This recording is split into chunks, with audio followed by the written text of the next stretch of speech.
untold centuries, the turbid waters of the Colorado River battered their way through the forbidding canyons of its 1,700-mile course, traversing the arid Southwest. For the most part, little known except to the native Indians and a few parties of intrepid explorers. Draining a vast region of mountain and desert, entering 7 of the largest western states, it poured its waters southward into the Gulf of California, carrying into its delta a tremendous volume of silt, and periodically overflowing the prosperous towns and rich agricultural districts near its mouth with devastating floods. From the time of its discovery, it remained a challenge to engineers who sought to control it, until the enactment in 1928 of the Boulder Canyon Project Act, authorizing the construction of Boulder Dam. In Black Canyon, where the Colorado River forms the boundary between Nevada and Arizona, in the very heart of the great desert of the Southwest, the United States Department of the Interior, through its Bureau of Reclamation, was directed to proceed with the construction of this mightiest of dams. Highways were pushed across the desert. Railroad lines thrust their ribbons of steel through the sagebrush and cactus, and transmission lines for construction power were brought hundreds of miles across the heat-stricken wastelands of the southern Nevada desert. Every section of the country was called upon to contribute to the staggering quantity and wide diversity of materials required. Thousands of tons of steel, millions of barrels of cement, machinery, gasoline and oil by the thousands of gallons, tools, building materials, all these and much more were concentrated at the site of operations in an endless stream. The engineering forces completed their surveys, working under the most hazardous conditions, and every state in the Union furnished its quota of laborers and artisans. In what had once been an uninhabited, waterless desert, supporting only a sparse, inhospitable growth of chaparral and cactus, the beautiful little town of Boulder City was built within the short space of 15 months to house the army of 5,000 men to be employed. Here was no construction camp such as was known in the early days of the West. Instead, Boulder City was developed as a model town, furnishing every facility and convenience to its inhabitants. 4 churches, a modern, fully equipped school, and various civic organizations met the cultural requirements of the community, while a theater and several clubs furnished recreation. A thriving business section developed along the principal streets, while pleasant homes surrounded by gardens faced the broad tree-lined residential avenues of this modern, spotless town. The buildings housing the offices of the Bureau of Reclamation and the Civic Administration, which operated directly under the federal government, were set in the midst of pleasant parks, which were welcome havens of rest after the day's labors in a country where the summer temperature often reaches 125 degrees above zero. In the business section of the town, arcades formed a protection against the tropic sun. Lovely flower gardens bloomed in marked contrast with the surrounding desert. Lining street after street, the white cottages of the married workmen recalled to mind the military camps of 1918, while single men were housed in air-cooled dormitories, each accommodating 176 occupants. Under conditions which would have gained the wholehearted approval of any modern housewife, tons of food were prepared and served daily in the sanitary, electrically equipped kitchens. A corps of cooks and waiters was able to feed as many as 1,300 men at one setting of the tables. Menus were varied and the food was of excellent quality. As Boulder City was about 7 miles distant from the dam site, it was necessary to provide transportation for the workmen to and from the job. This was accomplished by a fleet of passenger motor trucks, some of them carrying as many as 160 men. A 24-hour day was divided into 3 shifts of 8 hours each for all classes of labor. The 4th of July, Labor Day, and Christmas were the only holidays observed. Once the rapid tempo of the ambitious construction schedule was established and underway toward the marking of a record-breaking achievement in American engineering history. It was in March 1931 that 6 companies incorporated of San Francisco, California, was awarded the general contract for the construction of the project, including Boulder Dam and its appurtenant works. And by early summer of the same year, preliminary construction work was in full swing in Black Canyon. During this early period of construction, before roads had been built into the depths of the gorge, men and materials were forced to take to boats or travel the catwalks, often swung between the sheer walls of the canyon at dizzy heights above the muddy waters of the world's most dangerous river. It was not long before roads and rail lines had penetrated into the very lowest reaches of the canyon.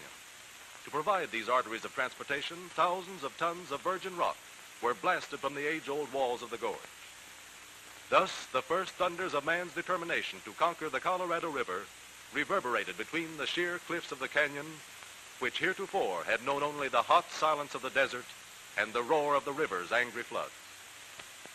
The boring of 4 diversion tunnels to carry the stream around the dam site during construction, 2 on each side of the river, 56 feet in diameter and averaging 4,000 feet in length, constituted the first major construction operation.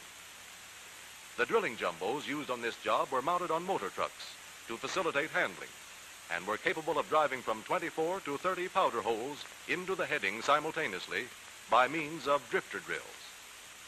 The tunnels were excavated through the rock simultaneously from 4 headings, 1 at either end and 2 boring in opposite directions from a river-level auxiliary tunnel located about midway on the main bore. A pioneer drift was drilled at top line and closely followed by the excavation for the complete 56-foot bore. Thousands of tons of drilled steel were used in this work, and the sharpening shops were kept working at top speed night and day to maintain a steady supply. After the powder holes had been drilled and the rock blasted, power shovels and trucks moved into the tunnels for the purpose of removing the shattered material.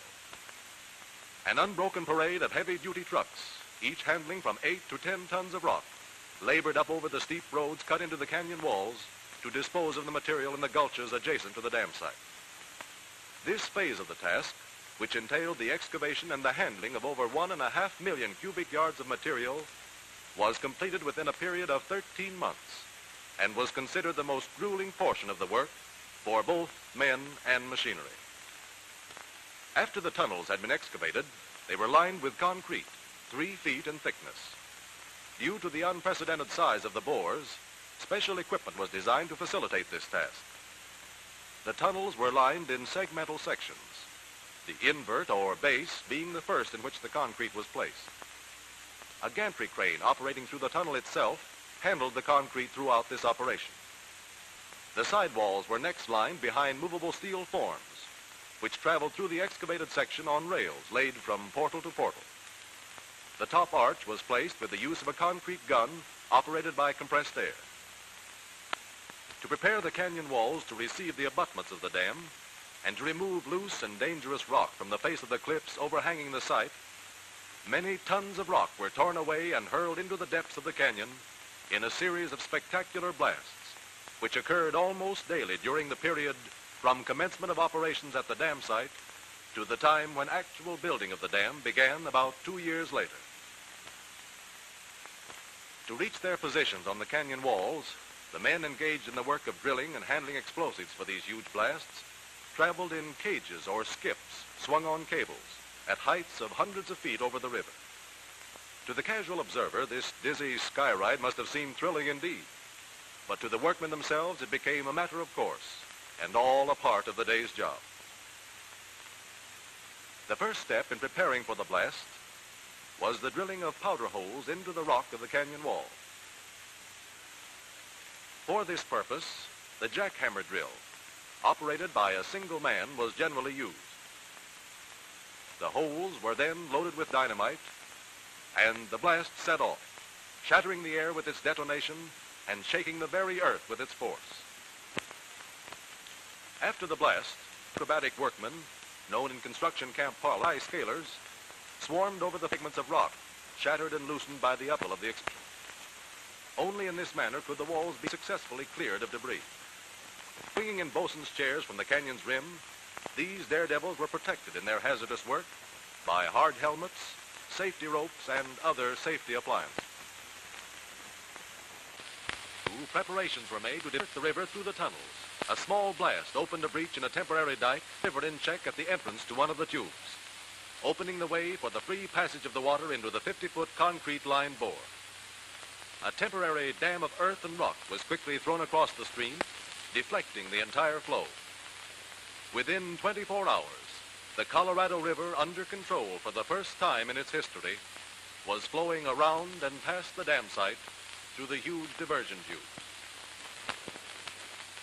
An all-time record was set in placing the more than 1 million cubic yards of material required for the construction of the two coffer dams, in themselves barriers of no mean proportions.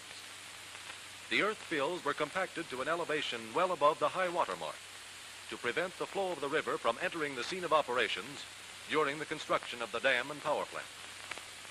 After the completion of the coffer dams, the site was unwatered, and a fleet of power shovels and trucks put to work on the excavation of the riverbed material to provide foundations for the structures. This excavation was carried to a point 135 feet below the old river level, necessitating the handling of more than 2 million yards of rock, earth, and sand. Here again, the stamina of both men and machinery was put to a severe test in transporting the waste from the very lowest depths of the gorge. As the cleanup of the dam site progressed, the ancient bed of the Colorado River was laid bare.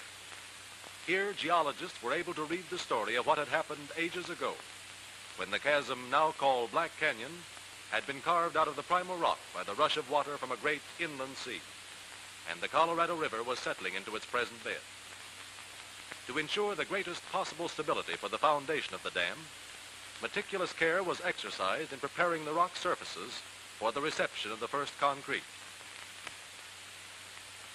Sand and gravel for the 4.5 million cubic yards of concrete required for the construction of the dam and its appurtenant works were obtained from a detrital deposit located on the Arizona side of the river, some 12 miles upstream from the dam site. Here, the raw material was excavated by dragline and hauled by train to the gravel screening and washing plant, which was the largest of its kind ever built, being capable of producing 20,000 tons of crushed, screened, graded, and washed materials every 24 hours. Arriving at the plant, the raw material was dumped into hoppers, from which it was conveyed into the plant over endless belts. Here it passed through the various stages of screening, by which it became suitable aggregate material for the manufacture of concrete of a quality meeting the most rigidly uniform requirements. Oversized cobbles, that is, those measuring more than 9 inches in one dimension, were first screened out, then crushed and returned to the plant for regrading, along with raw material. The screening plant itself consisted of 4 towers of similar design, each equipped with screening apparatus, and each separating out gravel of a different given size from the mass of raw material reaching the unit over the conveyor belts. An endless stream of raw, pit-run gravel passed over the screens, and the selected material carried to the stockpiles over the conveyor belts, each of the 4 sizes being stocked separately, ready at hand when needed at the mixing plants. A clarifier tank provided 6 million gallons of clear water daily for washing gravel and sand. Raw material for concrete manufacture, which fell into the size classified as sand, was graded a second time into 3 sizes after the very fine and undesirable sand had been discarded. The 3 selected sands were then recombined into a uniform mixture to meet specifications for the concrete to be used in the dam and the appurtenant structures of the project. The sand was then stored, awaiting the requirements of the construction program. As the graded materials were called for, conveyor belts loaded the sand and gravel into railroad cars for transportation to the concrete mixing plants located at the dam site several miles distant. Concrete was mixed in 2 plants, one located in the bottom of the canyon upstream from the dam, and the other on the canyon rim on the Nevada side, immediately over the dam site, both equipped with the most advanced machinery for concrete manufacture. Upon arrival at the concrete mixing plant, sand and gravel of the various sizes were stored in separate bins. A railroad system of sizable proportions was required to maintain a steady flow of material from the gravel pit to the screening plant and from the screening plant to the concrete mixing plants. Bulk cement was unloaded from railroad cars by means of a pneumatic pump and conveyed into the bins of the blending plant, where cements from several production sources and of varying physical and chemical characteristics were combined into a uniform product. This was necessary because of the requirement for standardization in concrete workability, strength, texture, color, and other properties. Following the progress of concrete manufacture through its successive stages, we see the several ingredients entering the concrete mixing plant, where they were combined scientifically and under rigid inspection into a finished product. With a maximum capacity of 24 cubic yards of concrete every 3.5 minutes, the high-level mixing plant at Boulder Dam represented the ultimate in plant installations of its kind. Here, automatic equipment not only controlled the apportionment of the concrete ingredients, but in addition maintained a graphic record of every plant operation. From his post on the control deck of the mixing plant, an operator was able to direct the entire mixing cycle, from the initial weighing of the ingredients on through the complete mixing process. The human element was almost completely eliminated, as the mechanical equipment was capable of automatically selecting, measuring, weighing, and recording the proper materials in the precise amounts required for the production of a given mix, to which the recording dials had previously been adjusted and set. Here also we find the production line conveyor belt speeding up the process by carrying the component parts from the measuring and weighing hoppers into the batching bins, from which the materials were dumped into the 4 cubic yard capacity rotary mixers. Water was added in controlled amounts, and the entire mass thoroughly agitated as the last step in the economical and efficient manufacture of a concrete strong enough to withstand the enormous pressure to which the dam would be subjected. From the mixing plant, concrete was dispatched to all sections of the works, and because of the widely varying conditions prevailing, various types of containers and methods of transportation were involved. Motor trucks and electric trains were utilized as carriers, and containers varied from the 8 cubic yard capacity bottom dump buckets to the 4 cubic yard capacity transit mixers.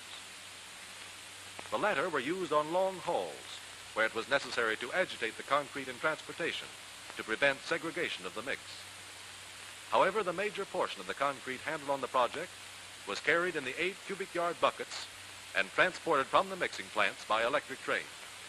A system of 9 aerial cableways spanning the canyon from rim to rim and anchored at either end to movable towers was utilized to carry the concrete and other materials from the points of train or truck delivery to the dam and other structures on the project.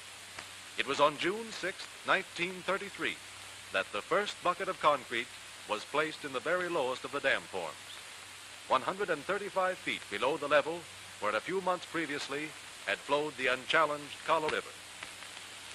What was to become the highest dam in the world began to rise from the impregnable rock of its foundation.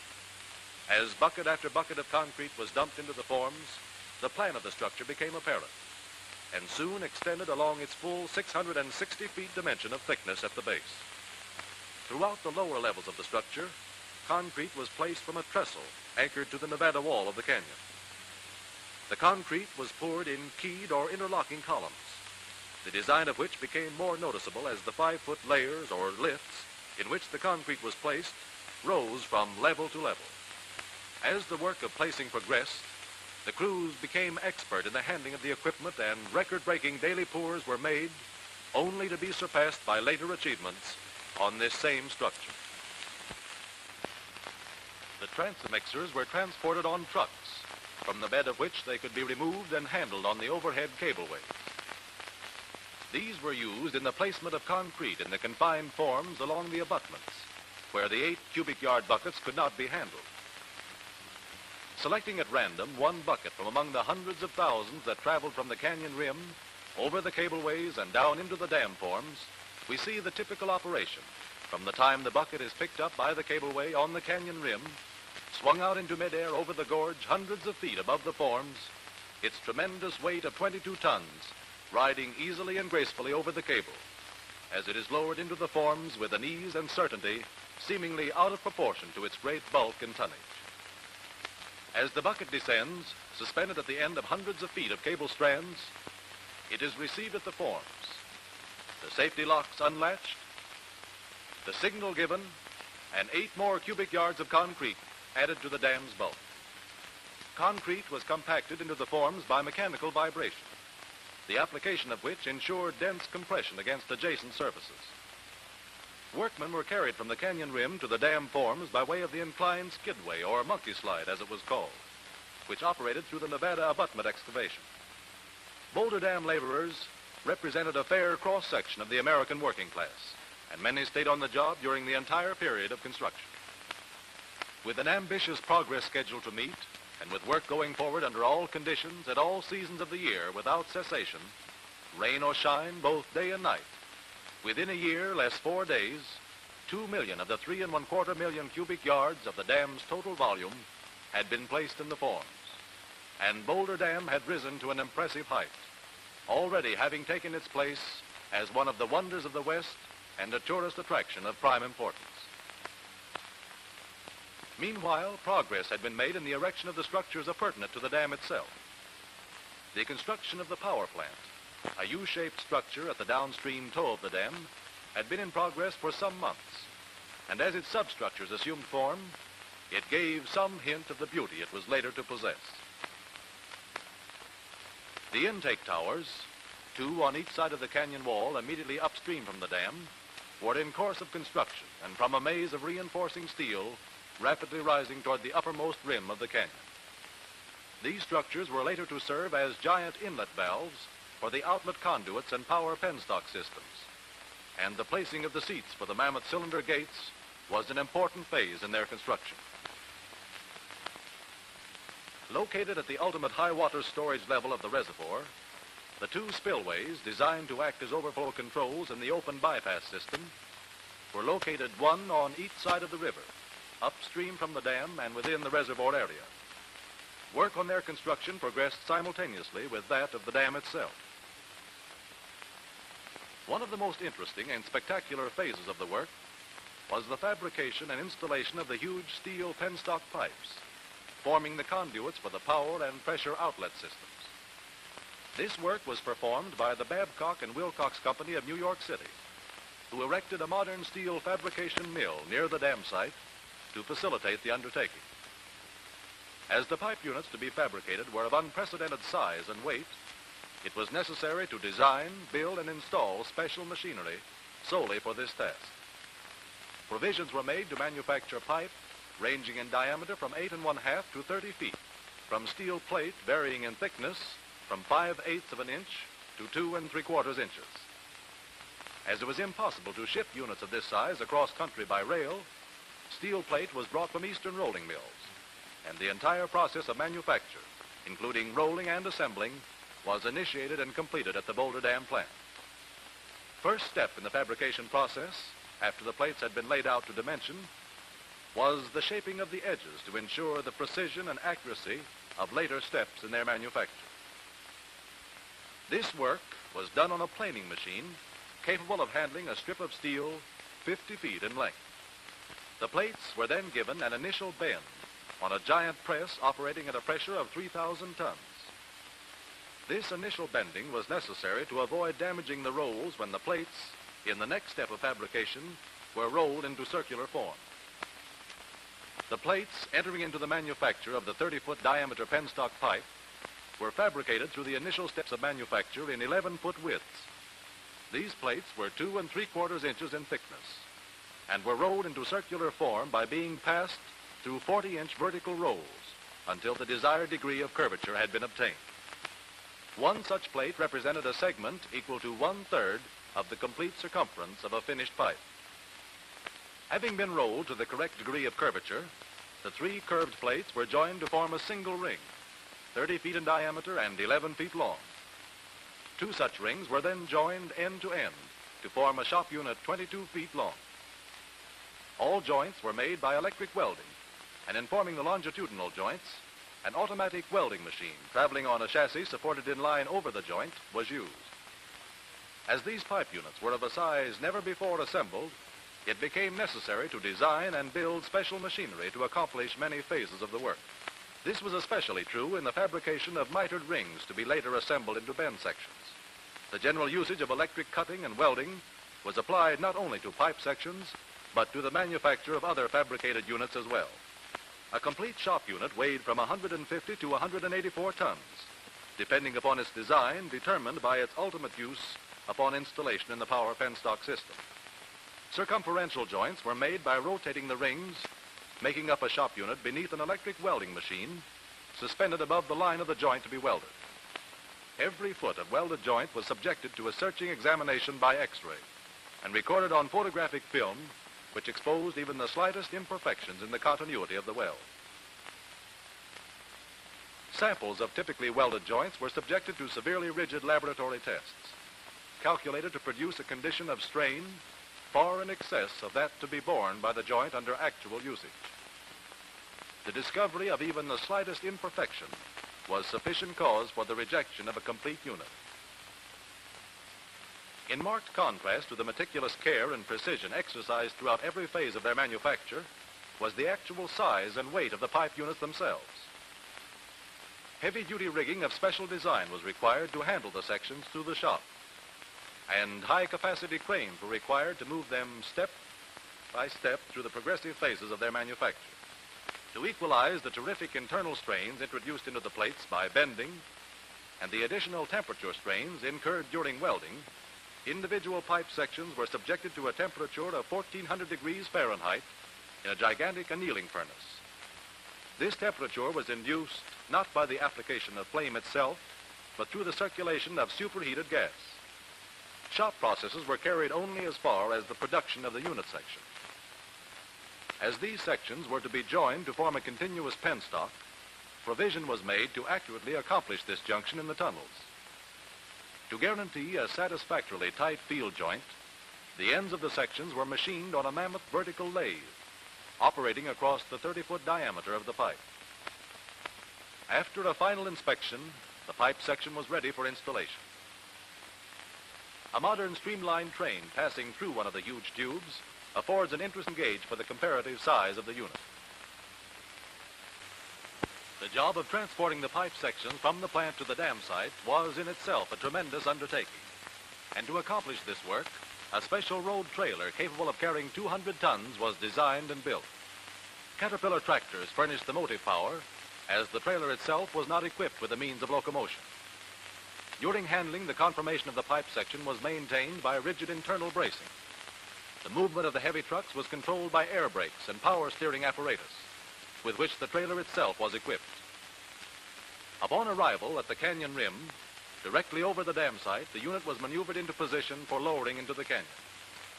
To perform this task and to handle other heavy equipment, a permanent 200-ton capacity cableway had been swung over the gorge, its 6 3.5-inch track cables securely anchored into the rock of the canyon wall.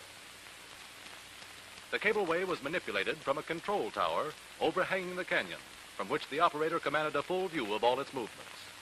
The heavy hoisting machinery, controlled by synchronized motors, was the largest and most powerful of its kind ever built, as were also the track cables themselves, which spanned the canyon a distance of 1,256 feet at an elevation of 700 feet above the river from the head tower located on the Nevada side. Cables traveled the carriage through which the hoisting and traveling cables were played.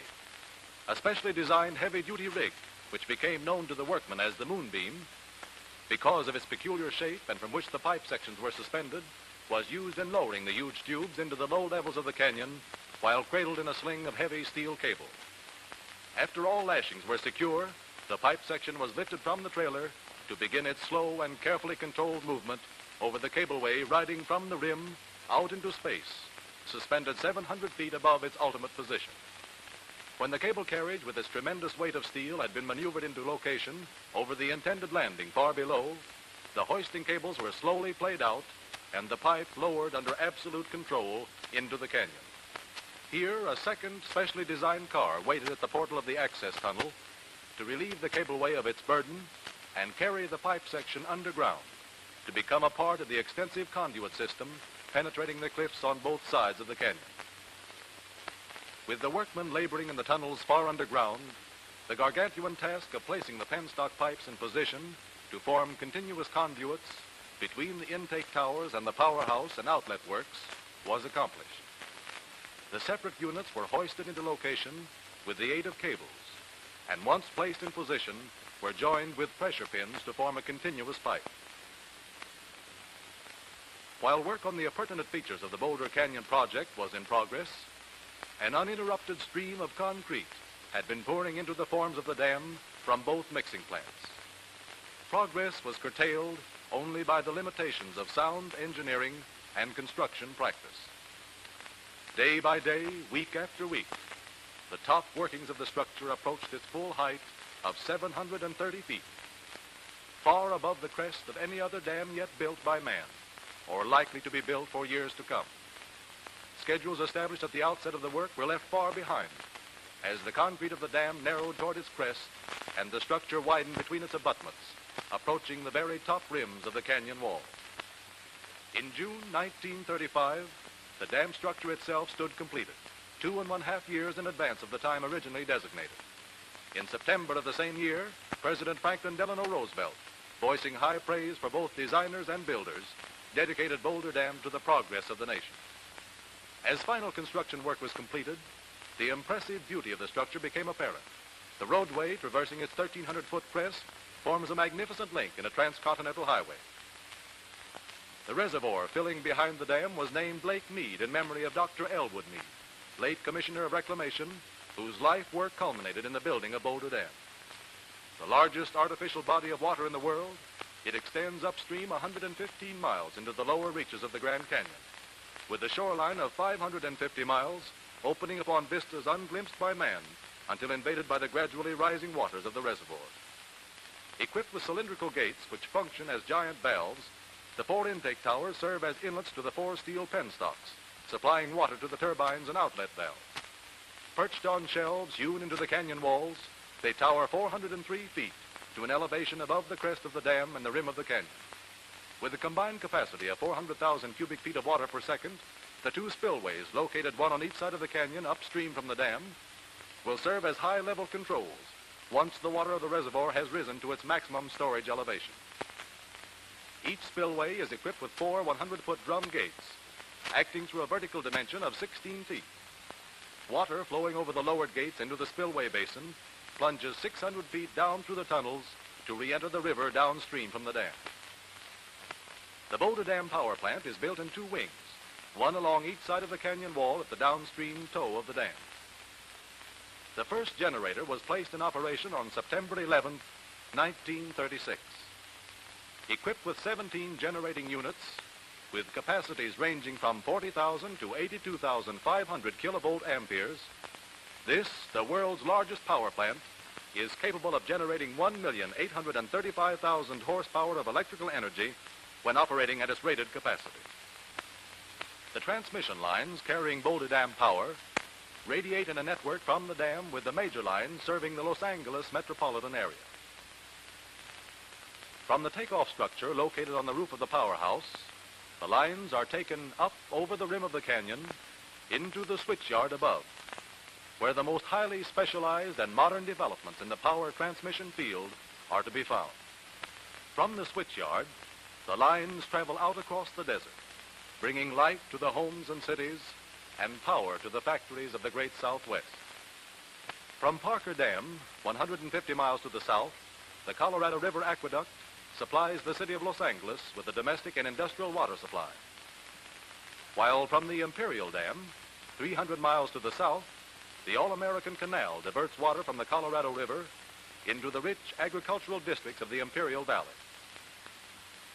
And so Boulder Dam stands today, a modern colossus, shouldering the rock-ribbed walls of Black Canyon, stemming and controlling the floods, and bending the will of a hitherto ungovernable stream, the Colorado River, to perform the fruitful tasks of a civilization rapidly invading the limits of its last frontier.